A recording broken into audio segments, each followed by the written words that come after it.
Hello everyone. हम लोग आज क्लास 9th के लिए है ना। इससे पहले हम लोग उत्तक पढ़ रहे थे। उत्तक चैप्टर में हम लोगों ने बहुत सारा चीज पढ़ा है ना। इंट्रोडक्शन उत्तक का, उत्तक के कितने प्रकार होते हैं, पौधे के उत्तक, जंतुओं के उत्तक में अंतर। इसके अलावा हम लोगों ने क्या देखा, तो पौधे के जितने सारे उत्तक थे उसको बांट दिया गया था सरल और जटिल स्थायी उत्तक में, है ना। एक विभाज्योत्तक था, विभाज्योत्तक के बारे में भी हम लोगों ने पढ़ा। आज हम लोग पढ़ेंगे जटिल स्थायी उत्तक, है ना। और सरल स्थायी उत्तक, इससे पहले वाला वीडियो अपलोड है, आप चैनल को सब्सक्राइब करके उस वीडियो को देख सकते हैं, है ना। तो आज हम लोग जटिल स्थायी उत्तक को देखते हैं पौधे के। तो पौधे में दो ही जटिल स्थायी उत्तक होते हैं, है ना। एक तो है जाइलम और दूसरा क्या है, फ्लोएम है। जाइलम और फ्लोएम दो जटिल स्थायी उत्तक होते हैं। तो उत्तक के बारे में हम लोग जान गए। उत्तक कोशिकाओं का एक समूह है जो समान रूप से मिल करके एक समान कार्य को संपन्न करता है ना। तो अगर एक तरह की कोशिकाओं का समूह हुआ तो सरल स्थायी उत्तक, और एक से ज्यादा प्रकार की कोशिकाओं का समूह जो एक समान कार्य को संपन्न करता है तो उसे क्या कहा जाएगा, जटिल स्थायी उत्तक कहा जाएगा। ठीक है। तो जटिल स्थायी उत्तक का काम क्या है पौधे में? पौधे में इसका दो काम, जल और खनिज लवण का परिवहन और दूसरा खाद्य पदार्थ का परिवहन। जल और खनिज लवण का परिवहन और खाद्य पदार्थ का परिवहन। तो उत्तक का प्रकार यहाँ दो है, जाइलम और फ्लोएम। जाइलम को दारू उत्तक भी कहा जाता है, फ्लोएम को बास्ट या फ्लोएम उत्तक भी कहा जाता है ना। ज से जाइलम, ज से जल, यानी कि जाइलम जो है जल, और जल में ही खनिज लवण घुला हुआ है, तो खनिज लवण और जल का परिवहन कौन करेगा, जाइलम। ठीक है। दूसरा फ्लोएम, फ से फ्लोएम, फ से फूड। ठीक है। तो फ्लोएम जो है वो क्या करेगा, भोज्य पदार्थ का, पत्ती में जो भोजन बनेगा उसको पौधे के विभिन्न भाग तक पहुंचाने का काम जो है वो किसका है, फ्लोएम है। ठीक है। अब जाइलम और फ्लोएम पौधे में पाए जाते हैं, दोनों एक साथ मिले तो दोनों को मिलाकर के क्या कहा जाता है, संवहन मंडल कहा जाता है, भास्कुलर बंडल कहा जाता है जाइलम और फ्लोएम को संयुक्त रूप से, है ना। क्या फायदा है जाइलम फ्लोएम का? तो जाइलम फ्लोएम जो होते हैं पौधे काफी लंबे होते हैं, ऊंचे होते हैं। तो छोटे छोटे जो पौधे होते हैं उसमें तो जाइलम फ्लोएम नहीं भी रहेगा तो उनमें परिवहन भोजन का, खाद्य पदार्थ का और जल का हो जाएगा। लेकिन जो काफी बड़े पौधे हैं उन बड़े पौधे में भोज्य पदार्थ और खाद्य पदार्थों का, भोज्य पदार्थ और जल और खनिज लवण का परिवहन आसानी से नहीं हो सकता है।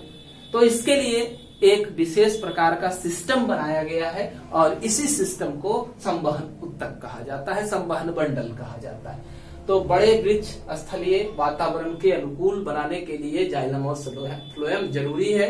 ये स्थल से अपना भोज्य पदार्थ बनाए, पूरे शरीर में वितरित करे और जल को आसानी से अवशोषित करे।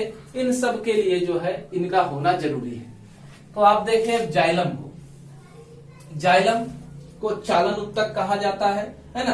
कहा, मूल में, जड़ में, तना में, पत्ती में, ये हर जगह उपस्थित रहता है। जाइलम कहाँ रहेगा, जड़, तना, पत्तियों में उपस्थित रहेगा, है ना। और द्विबीजपत्रियों में खास करके ये विकसित फॉर्म में पाया जाएगा। कोई भी जाइलम उत्तक चार तत्व से मिलकर के बना होता है। जटिल उत्तक है ना, एक या एक से अधिक प्रकार की कोशिकाओं से मिलकर बनता है। तो एक से अधिक प्रकार की कोशिकाओं में वाहनिकाएं, वाहिकाएं, जाइलम तंतु और जाइलम मृदु उत्तक, चार प्रकार के एलिमेंट से मिलकर के जाइलम का निर्माण होता है। पहला है आपका वाहनिकाएं, इसी को ट्रैकियाज या ट्रैकियार्ड्स कहा जाता है। वाहनिकाएं जो है कैसी होती है, लंबी, अंतिम सिरा इसका जो है नुकीला, टाइपरिंग एंड होता है। कोशिका द्रव्य नहीं है, डेड, मरा हुआ। जब कोशिका द्रव्य नहीं रहेगा तो वो जीवित नहीं रह सकता है ना। तो ये कोशिका द्रव्यहीन है, दोनों सिरा इसका नुकीला है, यह मृत है। कोशिका भित्ति इसकी मोटी होती है, स्थूलित होती है, थिकनेस ज्यादा होता है। और यह जाइलम, प्राइमरी जाइलम और सेकेंडरी जाइलम, पहले जो जाइलम बनते हैं प्राइमरी जाइलम, कोशिकाओं के पौधे के थिकनेस, मोटाई बढ़ने के बाद जो जाइलम बनते हैं वो सेकेंडरी जाइलम। तो ये दोनों तरह के जाइलम में उपस्थित होते हैं। ठीक है। कार्य क्या है किसका, वाहनिकाएं का कार्य क्या है, यांत्रिक सहायता प्रदान करना। जल को जड़ से, है ना, जड़ से शुरू होगा ये और पत्ती तक जो है वो स्टेम के द्वारा, तना के होते हुए जल और खनिज लवण को पहुंचाने का काम करेगा वह निकाय। ठीक है, यहाँ डायग्राम है वह निकाय का। ठीक है, अब है आगे दूसरा आपका वाहिकाएं, है ना।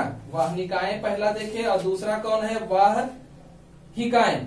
ठीक है, तो वाहिकाएं जो है वो कैसी है, मृत है। ये भी कैसा है, डेड है, कोशिका द्रव्य नहीं रहेगा, लंबी नली समान रचना है ना।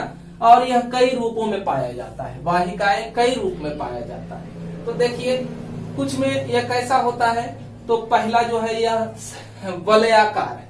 पहला क्या है, वलयाकार, माने रिंग जैसी रचना इसके ऊपर बनी हुई है, वलयाकार। ठीक है, दूसरा यह कैसा है, तो सर्पिलाकार है ना, सांप जैसी रचनाएं अंदर बनी हुई है।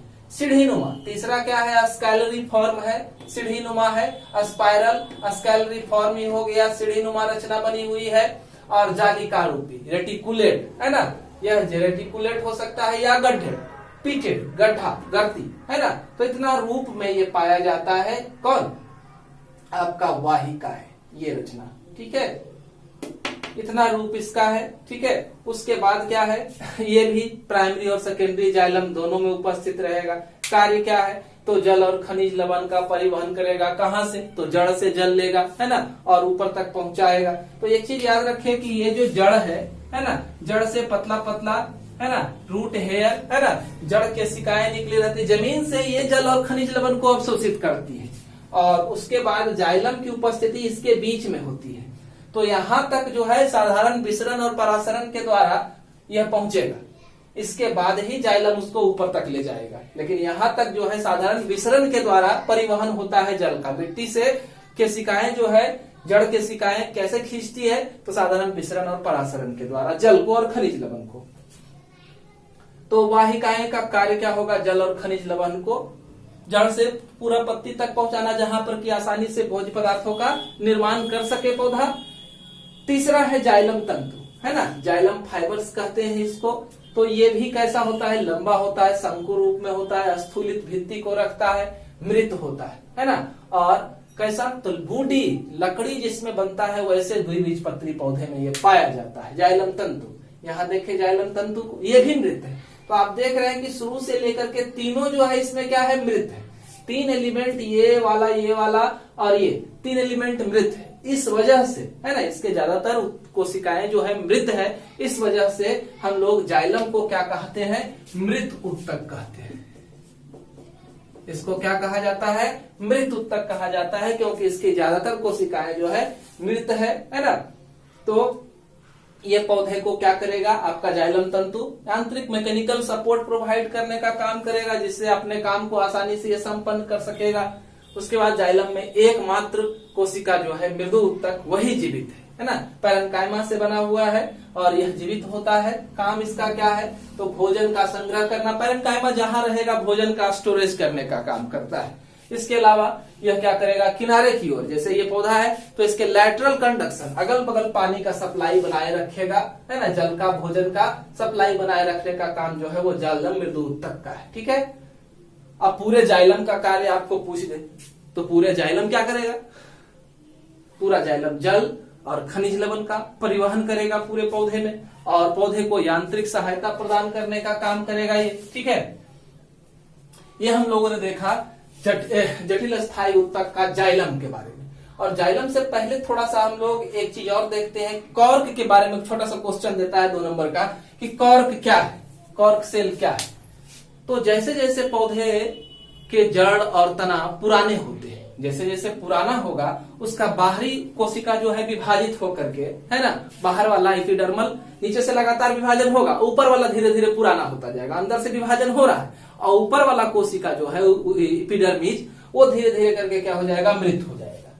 उसके ऊपर सुबेरिन एक वैक्सी पदार्थ है, गोंदीय पदार्थ है, जटिल कार्बोहाइड्रेट से बना हुआ होता है सुबेरिन, उसका जवाब हो जाता है। और इनके बीच में कोशिका अंतर कोशिकीय स्थान समाप्त हो जाता है ना। और सुबेरिन के जमाव की वजह से किसी भी तरह के चीजों का परिवहन नहीं हो पाता है, न जल का, न भोजन का, और न ही गैस का।